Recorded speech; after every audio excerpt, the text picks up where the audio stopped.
Hi, I'm Katie Kramer, President and CEO of the Boettcher Foundation.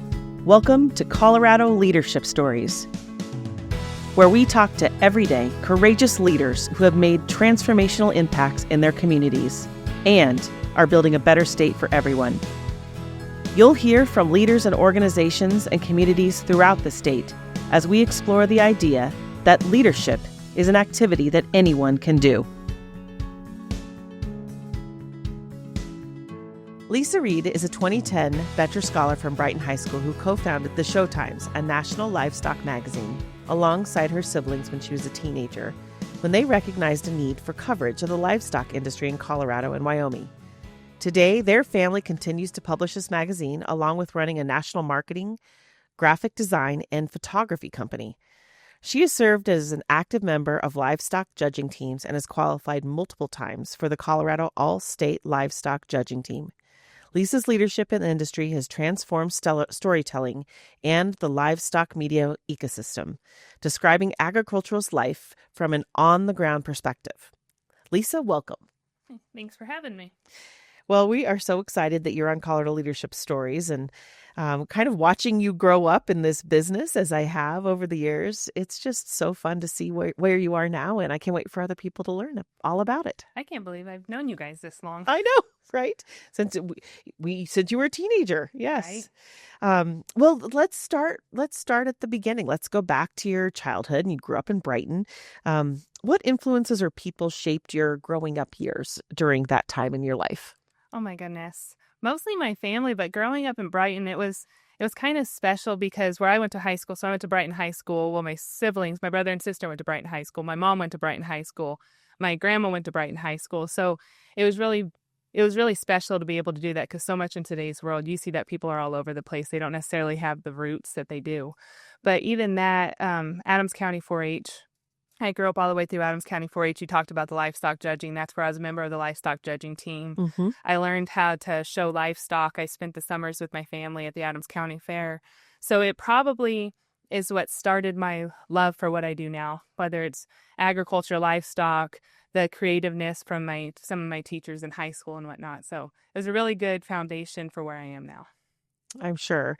And you and your family owned hogs, cattle, sheep, and goats, and you showed animals through 4-H. And I think when I first met you, you were much younger, and actually you were exhibiting the Grand Champion steer at the Colorado State Fair, right? Yep. And you did that twice, not once, but twice. Yeah. 2007 and 2010, and then the Grand Champion goat at the State Fair in 2003. So having been to like every single one of those junior livestock sales for years, over 25 years, I remember meeting you at that time and then also just watching you through that process. So what do you think you learned from 4-H and with those animal projects about leadership, about responsibility? Like, what did it teach you? Oh, absolutely. And kind of going on how you guys said you were at all the state fairs with the Denver Rustlers and whatnot. It's funny. This is kind of skidding off of the question, but I'm getting back to it. Don't worry. Mm-hmm. But I remember when I got the Boettcher scholarship, there was actually a sticky note on my paper, and it was like, our paths keep on passing or something like that. And it was signed by Tim Schultz. Uh-huh. And me, like, I knew Tim from the interviews, but I'm like, who in the world is Tim Schultz? Well, I started going through and I was like, I didn't realize that you guys were so instrumental with the Denver Rustlers. And then I go and there's like a framed picture of him on our wall from when I won the steer show. And I was like, oh my goodness, I'm glad I didn't do anything dumb all those years through 4-H because people watch you. Uh-huh. But back to like the things I learned growing up with livestock. You learn so many life lessons. You learn responsibility. You can't just not feed a calf one morning or take off on a trip with your friends because you have the responsibility of caring for something. And if you skip a couple days, the animal could die. You could not win the competition you're hoping to win. You learn compassion. You learn, yes, like with our steers, they're meat animals, but they're also animals that are giving their life to feed you. And so you learn compassion for when you're taking care of them. They have personalities. You learn how to win, how to lose, because it's really fun when you're winning, but it's really sad when you're losing. But I was always taught to win like you lose.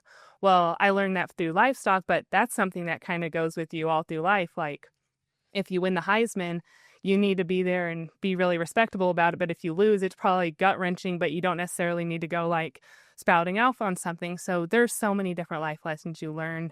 And what's really cool about the livestock industry is, especially with like the magazine, and I can see it now, we deal with everybody from a 6-year-old to a 90-year-old, and they work together. And there's very few industries in the world that kind of work together like that on all age ranges.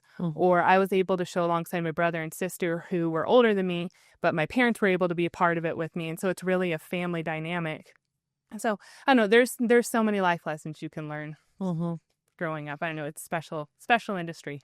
It sure is. And I think the other piece that sort of goes along with it, which it bridges into my next question, is this entrepreneurial aspect of it, right? I mean, you're kind of in business for yourself. You're having to be thoughtful about the expenses associated with raising the animal and ultimately potentially the sale and such like that. And so I think one of the neatest things about your story is this entrepreneurial energy of, and the story of you and your siblings starting the Showtimes when you were a teenager. Yeah. And so what was the origin story of that? Like, what was that like starting a business as a teen? Yeah, I don't think I realized how young I was when we started it. But so when we started the Showtimes, I was 15, my sister Lori was 16, and my brother Brian was 20. And it's kind of funny because so that would have been Brian right when he was in college. And Lori and I were both in high school. But back up, Brian was a member of DECA in high school, and they have to do marketing projects and whatnot. Right. And it was funny because he kind of pitched the idea to his marketing teacher about doing a livestock publication. And the teacher was like, that would never work. It won't be successful. Do something else. And so he actually ended up doing his marketing deal in an online sale company for livestock called Ebol. And he went on, and I believe he was second at nationals with his Ebol project. So the magazine, he kind of always had the business plan planned out and kind of what he wanted to do. And so finally, it was in 2007, and we were actually at the National Western Stock Show here in Denver, and we were talking about it. And it's like, you know what? Colorado and Wyoming kids do not get the coverage that they need to in the livestock industry. There are some other publications that hit like Texas, Illinois, some of the really heavy like cattle industries, but nobody recognized us here. And so we're like, we're going to start it. And my parents are like, are you sure you want to start it? And we're like, yeah, I think we want to start it. So it's like, it'd be really fun to just be able to put together the pictures and the stories and the layouts how we wanted to do it. So that was in January, and we ended up having our first issue. We like established the Showtimes in February. Our first issue came out in April. And from there, it's just kind of grown, and it's been a really fun story. It's combined a lot of stuff. Like my brother loved graphic design. My sister loved business. I've always been into like the creative writing, journalism aspect of it. So it's a really cool way that each of us kind of took our own skills and put them together. Like I'm a big believer that God creates families to harmonize together.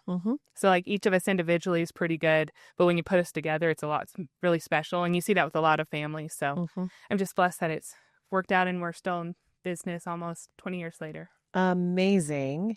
Well, and I love this harmonizing piece and this talk about like teenagers. I have two teenage boys that live with me. It's not always harmony. I wonder, is there ever any conflict between you all as you are in business together as a family? Oh yeah, you should have seen us 2 days ago.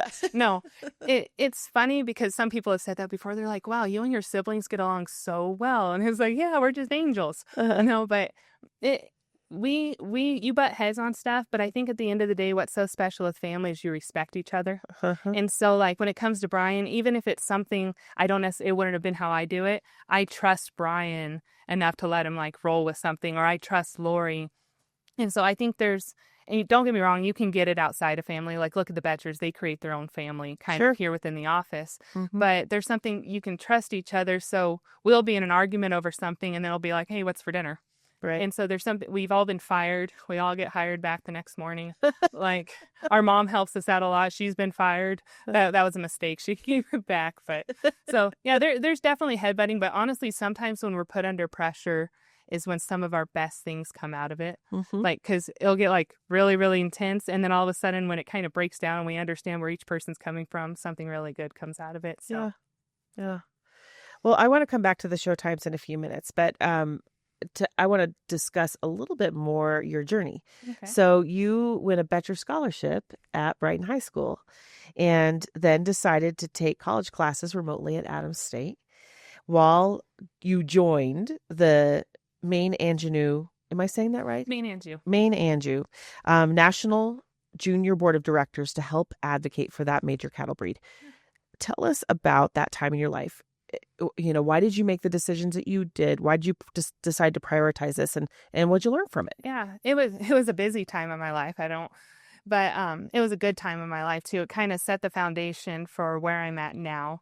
So I decided to do the remote learning from Adams State because when I was in high school, when we started the magazine, I actually started taking college courses in high school. So I had my associate's degree the week before I graduated from high school. Of course you did. Mm-hmm. It was nuts. I need a vacation. So I did that. And so by that time, I was a sophomore. I think I was a sophomore. Might have been freshman. I think it was sophomore when we started the Showtimes. And so we were already like 2-3 years in to the magazine. So I'm working full time with the magazine. And then I had already been doing college courses where it was remote, but I'd have to go and get like test proctored and whatnot. Mm-hmm. And so I was already in the thick of things where if I would have had to take time away to go to college, it would have put a brakes on the Showtime. So it was really handy being able to do that. And then the main board is an awesome opportunity. So what you do is you get voted in. So we go to these cattle shows every summer and they have junior nationals and every national cattle breed has one. So there's the National Junior Maine Jew Show, the Junior National Hereford Expo, the National Junior Angus Show. Like every single cattle breed has these shows throughout the summer. And they have the junior boards that they're elected by their peers that have delegates from each state. And then they get to represent that breed. So it was really neat. My sister, Lori, she had been actually the president of the board when she was like a couple years before me. So when she went off of the board, I got onto the board. But it was such a wonderful way to honestly network within the livestock industry. I grew up showing, so I knew a lot of the kids that I was showing with. And they're not just from Colorado. They're from like all over the place. Like our best friends now, one of our best friends, we actually met on the main board. She's a main board member with us. She's from Louisiana, lives in Arkansas now. Our other best friends are from Illinois, Iowa. So we had all these connections. But when you are a board member, you got to network with the who's who of the cattle business. So like when you think it's going in and it's not just working with the manager of McDonald's, you're working with the owner of McDonald's. So it was such an awesome opportunity to not only network, but you become friends with these people that run the breeds. And my time on the main board, I still work with all those people today. And they're instrumental in the magazine. They do articles. We do junior breed previews every spring leading into the junior nationals. And I don't think I would have had those connections if I wouldn't have been on the main board. Well, it sounds like it turned out just exactly like it needed to set you up perfect. Well, and I remember when I was walking through National Western last year and saw you and have that issue that I now have in my office that's signed by you. Was that like your 100th? That was our 100th issue. So the first issue was 32 pages. And now the magazine has expanded to 6 issues per year. Largest issue was 674 pages. Was that the 100th? Yeah, or no, that would have been our summer issue a few ones before that. Because is that right? Issue's bigger, but well, at any rate, it's amazing what you've done. What have been some of the core principles or values that have been important to you back to like working with your family as you've expanded the reach of your publication? Honestly, the biggest thing we've done is we've kept our faith at the forefront of everything we do. And it's kind of a fine line because you don't want to get preachy and just like push it on people, but God's the foundation of everything we do. So whenever we go to the office or put out an issue, we make sure it aligns with our values. And then outside of that, it kind of all stems from that, but just being honest in business, having integrity in business. I know so many people, and we were even talking to some people recently, and greed drives so many people in today's world. And from us, it was always about putting out the best product we could. When we started, we always had the tagline like for the exhibitor, by the exhibitor, because we are still showing when we were putting it out, and we are covering people the way we would have wanted to be covered when we were exhibiting at all these livestock shows or selling animals or whatnot. And so I think we always tried to do that. We tried to highlight people the best way we possibly could. And sometimes especially those first few years, we put all the profits back into the magazine because quality was so important to us. It's like quality in, quality out. Over the years, like trying to cut costs, we've had printers and they want us to like lower the page quality. So like we print on an 80-pound paper. They're like, you'd save some money if you printed on a 70-pound paper. Nobody would know. Well, if you just kind of like take away the quality, even if people don't notice, pretty soon people are going to notice. And so I think just, I don't know, keeping your core values there, having integrity in business, being honest with people, understanding nobody's perfect. You've had stuff where people are upset or something doesn't go how you plan and just like, I don't know, hit it square on. I actually remember it happened when I was an intern at the Boettcher Foundation, I was stressed out doing something, and I sent this mailing list to the printer because we sent it on an Excel sheet. And when I did it, all of the lines for the pallets going out across the country shifted one down, and I didn't notice it. And so I got a call, and I actually remember because I was in the office here. And we had pallets of magazines showing up to people that didn't need pallets of magazines all across the country, like to downtown people, to people randomly in Virginia. They were subscribers that were getting pallets of magazines. And I was like, oh my goodness, like, what did they do? It's one of the big, I think my brother actually was mad at me on that one. But it's funny how God works. And I think maybe it's when you keep him at the forefront on stuff.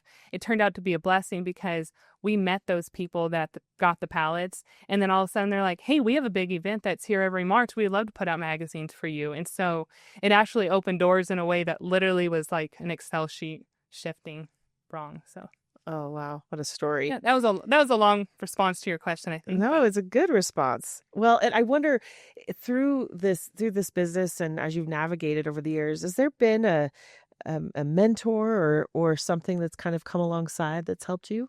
Honestly, I think I was thinking about this recently, and I think it's my family, and it's every layer of my family. It's not as a whole.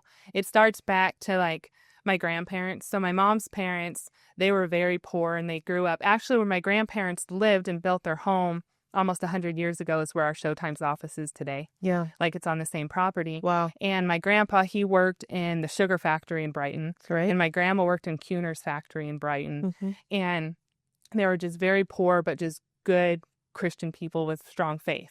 Well, they instilled that faith and those values, and those are the same ones that help us run our business now. And then you go to my parents, and they owned their own company. And so when we grew up, we didn't know what it was like for somebody to have a boss because our parents were like, mom worked out of a home office. Right. They were in charge of that. So they taught us that work ethic, the responsibility. So it's from the livestock industry, but it's also from watching my parents with they had like an oil field company and then a sign and banner company. And then like my brother and sister, my brother's the best person I know. When you're talking about integrity, like he's not brutally honest. He doesn't lie at all. If somebody asks him a question, or like normally you try to make it sound better, Brian will be like straight up how it is. Like such a good human. And same with Lori. She's kind of a spitfire that's so good with business and marketing and thinking how things should go through. So if I think of everything, I was so blessed to be the third Reid kid, I think, because even winning the state fair, I wouldn't have won the state fair if it wasn't for watching Brian and Lori grow up and do it. So yeah, my family probably as a whole would be the mentors. There's other people that have little like spurts of inspiration on us, but as a whole, they're the ones I kind of look at. Well, I have to say, friend, you're quite a good mentor for so many other people too. Well, thank you. So that's pretty nice. What a lovely testament to your family, and they are incredible. They're good. They're good. Great folks. So a couple more questions for you, and you, like, there's many Coloradans that have lived a life like you have with this agriculture at the center and this community mindedness. But what do you wish more people understood or knew about that maybe don't, that haven't lived that way, haven't had that lived experience, or live in Denver? Yeah, I think there's a lot of stereotypes when it comes to the ag world. Yeah. Like, and it always gets under our skin a little bit. It's like, man, I wish people just understood.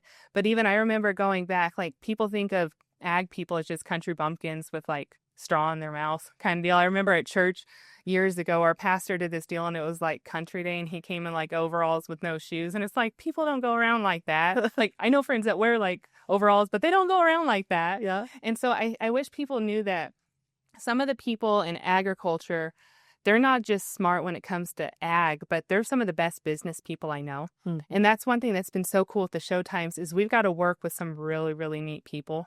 Like, and it's for Colorado, but it goes outside of Colorado too. Like we've dealt, when I was 17 or 18, David Rockefeller ran an ad in the magazine because they owned Hudson Pine Farms in New York. And the trails from the Sleepy Hollow stories went through their deal, like a ranch. And so like I got a check from David Rockefeller and I was like, oh my goodness, this is cool. Well, when you think of David Rockefeller, you don't think, wow, cattle rancher.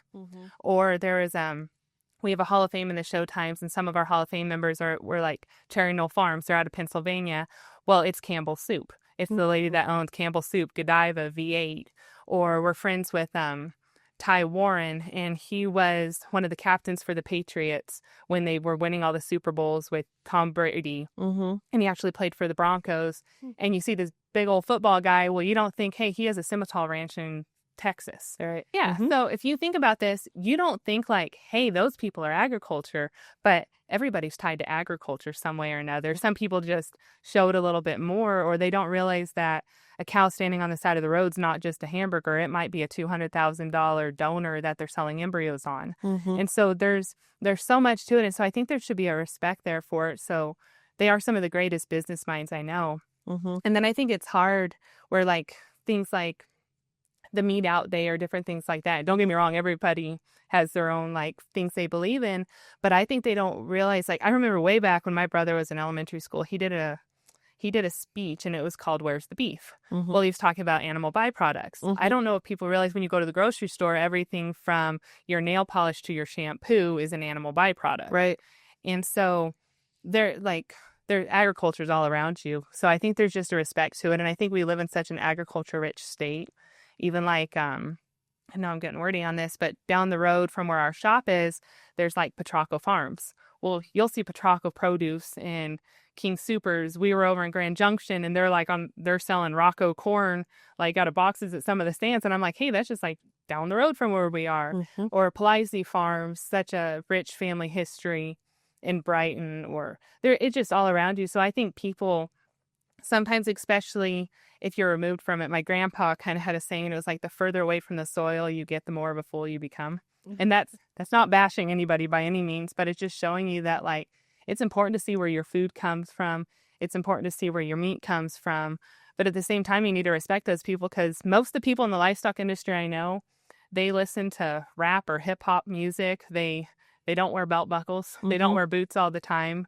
So I think there's a stereotype that people kind of like play into, and it's like, hey, wait a second, some of these people, like, they do a lot of different things. Like, one more example, and then I'll end it on that question because I'm going on. But even like some of the cool opportunities we've had with the magazine, like we grew up with a kid and he's from Wyoming, but they showed hogs. Their family actually are a member of our Showtimes Hall of Fame now. Well, it's cool because he was actually the executive chef for the governor of Wyoming. And so through our friendship and connection with him, we were able to be the official photographers and videographers for, it was ProStar and like the Wyoming tourism conference that was held by the governor in Wyoming. Cool. And so it's like, hey, yeah, we do the Showtimes magazine, but you know what? We have a camera and we can go and do that, or like wedding photography or different things. So it's opened up a lot of doors, but they all kind of stem back to our connection to agriculture. So yeah, it's everywhere. It is. Absolutely. And I think that people need to know where their food and all these things come from. So absolutely. Yeah, that's good stuff. Okay, final question before the lightning round, but I just taking it back to your roots and thinking about all these Boettcher scholars that we have that come through and are looking for good advice or mentoring. And I think you know that we work really closely with Colorado FFA. Yeah. But so if there's kids out there that are currently showing animals or 4-H or whatever, what advice would you give them? Either how to be successful in the industry, one, or just in general. Like, you have been phenomenally successful businesswoman and community member and all these things. What advice would you give? I would say there's so many things, but I think first of all, you need to be consistent in whatever you do. Because when we started the Showtimes, and I tell some of the people, because we talked to Western Illinois University marketing class always has us talk to their students every spring. And one thing I always say is, like, people now that see us, they're like, wow, you're the Showtimes. You have the big booth. You have the big magazine. And it's like, when we started the Showtimes, nobody knew who we were. I remember spending my lunch hours in high school in the Commons on the phone calling people and being like, hey, would you like to advertise in the Showtimes? And they'd be like, who? No. Like, hang up. Right. So you have to just be consistent with it, and you have to keep on keeping on, even if you have a door shut in your face or if somebody tells you can't do it. If my brother would have taken that DECA teacher's advice and just put the magazine away, well, that was somebody telling him no, but it's like, hey, I believe in this idea. If you believe in something, I think you just have to be consistent and go with it. So be consistent. I also think the world tries to put people in a box anymore. They want everybody to be cookie cutter, that you need to go and you need to do it this way. And I think sometimes if you look at most successful people, they live outside of the box. If you look at successful business people, they're a little weird. They're a little bit crazy, but they're very successful. And I think it's because people don't want people necessarily to live inside the box. So don't be afraid to color outside the lines a little bit. I just think you need to, if you believe in something, go for it. Stay true to your values. Don't ever, if something's too easy, it's probably not the right thing to do. I heard a pastor once say it, like if you wake up and there's a big giant bag of money next to your bed, you probably shouldn't just take that money and start spending it. There's probably something off with it. So if something's too easy, it's probably not right. Sometimes it takes hard work and doing the hard things to do what actually matters. So yeah, I think that's right. Well, thank you for that. Okay, well, lightning round questions. And the first one is, what is your favorite Colorado hobby? Oh my. Colorado hobby. I'm a big Deion Sanders, Shedeur Sanders fan. So love going to see football games. Okay. Also big Avalanche fan. So probably going to Avs games because they're both sports related, but yeah. Yep. Very fun. Okay. What about your favorite Colorado landmark? Okay. That one's easy. I love the Brown Palace Hotel. Oh, such a rich history there. I know, so I don't know if some people know, but you get to take the champion steer at the National Western down to the Brown Palace. When I was exhibiting, I actually got to take my division champion steer with the champion down to the Brown Palace. And I thought that was the coolest thing. He was a little wild, not really wild, but antsy. And they don't tell you, like, when you're walking in that you walk right by, like, china that presidents eat out of. And then, like, the Brown Palace chef comes and puts his baby on, like, your steer's back. And you're like, oh, my goodness. But so that was really cool, having the tea at the Brown Palace. A couple years ago, I had the opportunity with my family to stay in the Eisenhower Suite. Oh, wow. Which was so cool because it's like, apparently there's a row of rooms above, like, the little, like, fogged out glass at the top. So to be able to stay up there and have the bellman tell you some of the people like Oprah Winfrey or the Beatles, past presidents that are like staying in your room, and you're like, oh my goodness, like that was really cool. So Brown Palace is definitely up there. I think it's a special thing to have here. Well, I couldn't agree more. And the Boettchers are tied to it. That was my number one reason. That was, that's right. I'm sure that was your number one reason. No, for sure. As you know, that's part of the history that the Boettchers owned the Brown Palace Hotel. So it was so much fun. And the great connection back to the having, I love that part of the history, right? That we put the steer in the lobby. It's just so great. And there's not really any like panels protecting anybody or the steer. Like they just literally, they opened up the door onto the 17th. I think it was on the 17th Street. And like, I was a little nervous, and a fire truck with its lights came on and went right by you. And you're like, oh my gosh. But the steers, I think, are too shocked that they're like, what is happening? With like cameramen in their face and stuff. But it was very, very cool opportunity to do that. I know. I have the same thought sometimes when they're driving the Longhorns down 17th Street at the stock show parade, and I'm like, are we sure? That freaked me out because we covered it for the magazine a couple years ago. Yeah. And we were like, where do we go with our cameras? Like, do you go on the side? And some of those camera guys, they run right out into the middle of the road, like right in like the Longhorn's face. And I was like, okay, I'm around cattle and they have guts. Yeah. So. Well, they probably don't have any idea what they're doing is relative to that part. We'll go with that. Yeah, for sure. Lisa, what action hero do you most identify with? Ooh, I would say Batman. Okay. Because he didn't have any really superpowers, but he used what God gave him to make a difference. And I don't really have superpowers. I was stung by a scorpion once, so maybe I thought I was going to get superpowers, and that didn't happen. I just have sore joints. But so... We'll go with Batman. Maybe one day my last name will be on a building somewhere. The money probably helped too. Yeah, that's right. Yeah. Good story. That's great. Great answer. Okay, final question.